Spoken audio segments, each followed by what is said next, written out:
আসসালামু আলাইকুম and hello everyone. মায়ের সংসারে মায়ের বুড়ি এবং সাফওয়ানের পক্ষ থেকে আপনাদের সবাইকে জানাই আন্তরিক শুভেচ্ছা ও অভিনন্দন। আশা করি আপনারা সবাই অনেক ভালো আছেন। আলহামদুলিল্লাহ আমরাও ভালো আছি। দীর্ঘ 2 মাস পর সাফওয়ান যাবে তার নানুর বাসায়, তাই আমরা সবাই অনেক খুশি।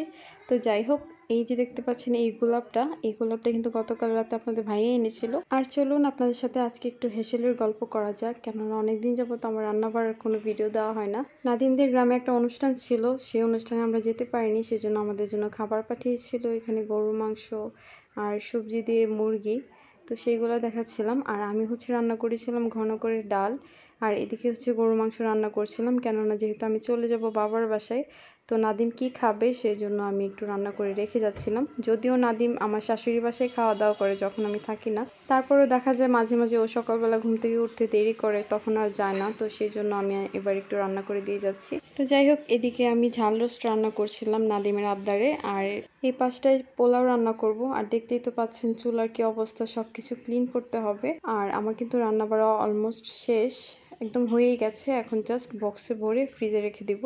আর এখন বাজে রাত 12:30টার মতো। আমি কিন্তু একদম রান্নাঘর পুরোটা পরিষ্কার করে ফেলেছি, যেহেতু অনেকদিন থাকবো না, পাতিল টাতিল সব।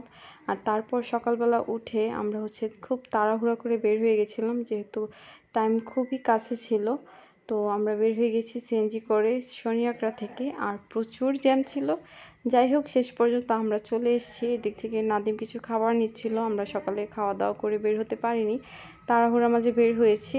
আর আমি সাফওয়ানকে নিয়ে একটু টুকটাক ভিডিও করতে করতে সামনে এগিয়ে যাচ্ছিলাম। আর এই হচ্ছে আমাদের ট্রেন, কিশোরগঞ্জ এক্সপ্রেস। আর আলহামদুলিল্লাহ আমরা ট্রেনটা কিন্তু মিস করিনি, সময় মতো পেয়েছি।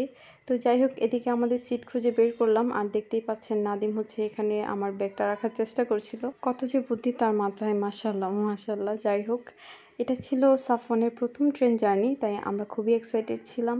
সাফওয়ান জন্মের পর এই প্রথমবার ট্রেনে উঠলো, আর ওর কীরকম রিয়াকশান সেটা বারবার দেখার চেষ্টা করছিলাম। এর মাঝেই বৃষ্টি শুরু হয়ে গেছে। বিশ্বাস করুন, ঘুম থেকে ওঠার পর এত পরিমাণে গরম ছিল, আর স্টেশনে আসতে না আসতেই বৃষ্টি শুরু হয়ে গেছে। আলহামদুলিল্লাহ ওয়েদারটা একদম ঠান্ডা হয়ে গেছে। এর মাঝে আমরা ছিলাম এসি বগিতে। যাই হোক, আমরা একটু বের হয়ে নিলাম, কেননা সাফওয়ান যেন বোর না হয়, সেটাই ছিল আমাদের মেন উদ্দেশ্য। ট্রেন ছাড়তে আরও 30 মিনিটের মতো বাকি আছে, সেই সময়টা আমরা বাহিরে একটু ঘুরছিলাম ওকে নিয়ে, কেননা সাফওয়ান এক জায়গায় বেশিক্ষণ বসে থাকতে পারে না, ও অস্থির হয়ে যায়।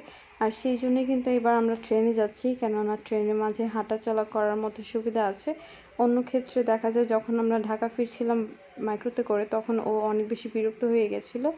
আর এর মাঝেই কিন্তু আমাদের ট্রেনটা ছেড়ে দিল। আলহামদুলিল্লাহ এত সুন্দর বৃষ্টি ছিল, আর এই জায়গাটা এত বেশি ভালো লাগছিল, আমি কেন জানি না। এই কাঁঠাল তলাটা অনেক বেশি সুন্দর ছিল, বৃষ্টির মাঝে যেন এর সৌন্দর্য আরও বেশি বেড়ে গেছে। ছোটোবেলা থেকে ট্রেন জার্নিটা আমার সবচেয়ে ফেভারিট। আমি ট্রেনে চলাফেরা করতে সবচেয়ে বেশি কমফোর্টেবল ফিল করি। আর এইবার যা দেখলাম, আলহামদুলিল্লাহ সাফওয়ানেরও ট্রেন জার্নি করতে অনেক ভালো লেগেছে, কেননা ও পুরো রাস্তায় একটুও বিরক্ত করেনি। পুরোটা সময় ও আলহামদুলিল্লাহ অনেক বেশি এনজয় করেছে। আর ওর বাবা ওকে নিয়ে হাঁটাহাঁটিও করেছিল, যে কারণে ওর খারাপ লাগেনি। আর আলহামদুলিল্লাহ এই যে দেখতেই পাচ্ছেন, মাশাআল্লাহ ওরা বাপ ছেলে গল্প করছে। সাফওয়ান তো অনেক খুশি। আলহামদুলিল্লাহ সবাই সাফওয়ানের জন্য দোয়া করবেন। কিন্তু এত সুন্দর জার্নিটাতে একটা ব্যাঘাত ঘটালো, সেটা আপনার সাথে শেয়ার করি। কথায় আছে না যে মানুষ শুধু হাত পায়ে হয় না, মনুষ্যত্ব থাকতে হয়, তাহলেই মানুষ হওয়া যায়। এয়ারপোর্ট থেকে আমাদের পিছনের সিটে একজন লোক ওঠে, ওনার বয়স হবে 50 থেকে 55 বছরের মধ্যেই। উনি ট্রেনে ওঠার পর থেকেই সবার সাথে অনেক বেশি রুড বিহেভ করছিল, একদম ট্রেনের টিটি থেকে শুরু করে সবার সাথে। আর যেহেতু ওয়েদারটা অনেক ঠান্ডা ছিল, এর মাঝে আমরা ছিলাম এসিতে, তো সাফওয়ানের এই জিনিসটা অনেক প্রবলেম হচ্ছিল, অনেক বেশি ঠান্ডা লাগছিল। আর যেহেতু প্রচুর গরম ছিল, আমি ওর জন্য তেমন গরম কাপড় নিইনি, একটা তোয়ালে ছাড়া। তো এর মাঝে ওনাকে বারবার বলছিলাম যে আঙ্কেল আমাদের একটু প্রবলেম হচ্ছে, কেননা আমাদের সাথে বাবু আছে, আপনি যদি কাইন্ডলি একটু এসিটা অফ করেন। কিন্তু পুরো বগিতে এসি অফ ছিল, ফ্যান অফ ছিল, শুধুমাত্র উনি আমাদের পিছন থেকে এমনভাবে এসিটা অন করে রেখেছিল একদম ফুল স্পিডে। ওনাকে বারবার টিটি এসেও বলছিল যে এখানে একটা বাচ্চা আছে, আপনার এসিটাকে একটু কমিয়ে দিব। কিন্তু উনি বারবার একটা কথাই বলছিল যে এসি অফ করা যাবে না, এসি কমানো যাবে না, ইভেন ফ্যানটা পর্যন্ত অফ করা যাবে না। তারপর আমরা বাধ্য হয়ে আমরা ভৈরব থেকে আমাদের সিটটা চেঞ্জ করে নিই। আর অ্যাটলিস্ট আলহামদুলিল্লাহ আমরা এসে পৌঁছালাম ভাগলপুর স্টেশনে। আর আসার পরে দেখি যে সাফওয়ানের নানুমণি এসে হাজির। উনি তার রাজকুমারকে আগিয়ে নেওয়ার জন্য চলে আসছে। তো যাই হোক, আলহামদুলিল্লাহ এসে যখন পৌঁছালাম, এখন তো বাসায় যেতে হবে, বাসার উদ্দেশ্যে রওনা দিয়ে দিলাম। আর যাওয়ার সময় যেহেতু আমার কলেজ সামনে পড়ে, তাই ভাবলাম সাফওয়ানকে তার আম্মুর কলেজটা একটু ঘুরিয়ে নিয়ে যাই। এটাই হচ্ছে আমার স্কুল প্লাস কলেজ। আর সাফওয়ানও তার আম্মুর কলেজ ঘুরে বেশ খুশি ছিল আলহামদুলিল্লাহ। আর তারপর আমরা আবার রওনা দিয়ে দিলাম বাসার উদ্দেশ্যে। আর সাফওয়ানের নানাজান বারবার ফোন দিচ্ছিল যে কোথায় আছো, কতক্ষণ লাগবে। এর মাঝে আবার রাস্তায় যেতে যেতে দেখলাম সাফওয়ানের নানুমণির ফোনে আমার আর সাফওয়ানের ছবি ওয়ালপেপার করা। এই জিনিসটা বেশ ভালো লাগলো আলহামদুলিল্লাহ, মাশাআল্লাহ। এর মাঝেই দেখতে দেখতে আমরা চলে আসলাম আলহামদুলিল্লাহ। আর সাফওয়ানের ভাইয়া আর আপুও চলে আসছে সাফওয়ানকে নেওয়ার জন্য। ওদিকে দেখে সাফওয়ান তো অনেক খুশি।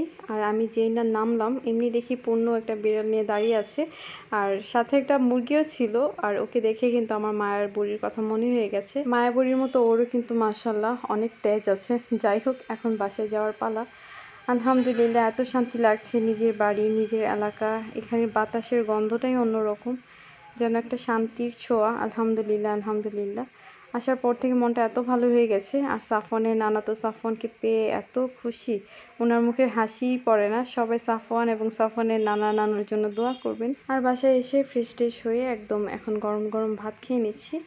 আর খেতে খেতে আপনাদের কাছ থেকে বিদায় নিচ্ছি। আজকের ব্লগটা কিন্তু এই পর্যন্তই। কেমন লাগলো আমার আজকের ব্লগটা অবশ্যই জানাবেন। সবাই আমার সাফওয়ান, মায়াবুড়ি আর আমাদের জন্য দোয়া করবেন। সবাই ভালো থাকবেন, সুস্থ থাকবেন। আপনাদের জন্য অনেক দোয়া। আল্লাহ হাফেজ।